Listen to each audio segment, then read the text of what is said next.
Hey everyone, my name is Dion McLeod, and I'm doing a PhD in English Literature here at UOW. I wish I could be there in person today to discuss Disney with you, but I'm currently in Boston in the United States as part of my PhD. My own research is on the Disney villain, so I've been asked today to talk to you on the topic of discovery in Disney narratives. So what exactly is Disney?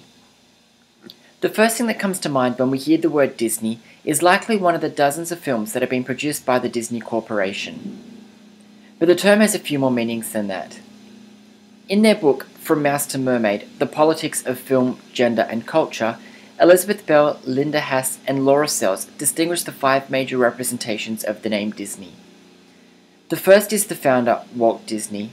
The second is the studio that manufactures Disney films.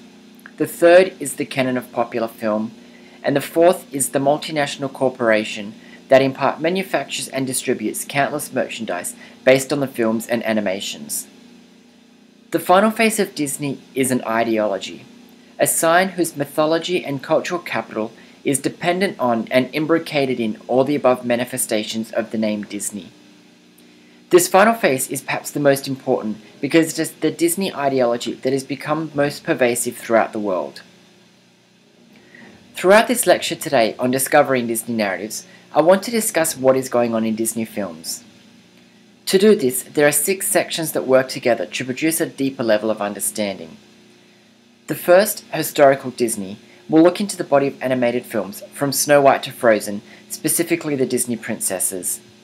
The second, Breaking Tradition, will examine how the films began to change during the Disney Renaissance period. The third, Frozen as a New Phenomena, will look at what it is about Frozen that turned it into, arguably, the most popular Disney film to date. The fourth section will move into an area of study that I focus on for my research, and that is how queerness is represented and functions in the Disney universe. In the fifth section, I hand you over to Ray, who will discuss how technological platforms and fandoms as agents of discovery are reshaping how we approach and understand Disney. And finally, we end with the highly acclaimed song Let It Go, looking at the social value that has become associated with this song.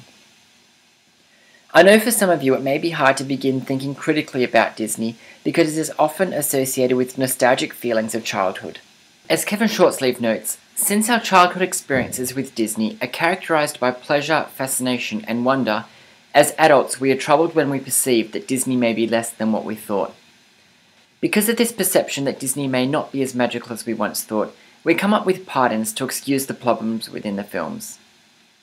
As Bell, Haas, and Sells explain, there exist 4 common pardons for the consumption of Disney films that act in part to further circumnavigate criticism.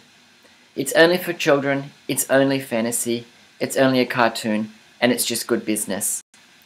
Today we are going to move beyond these pardons and look critically at Disney.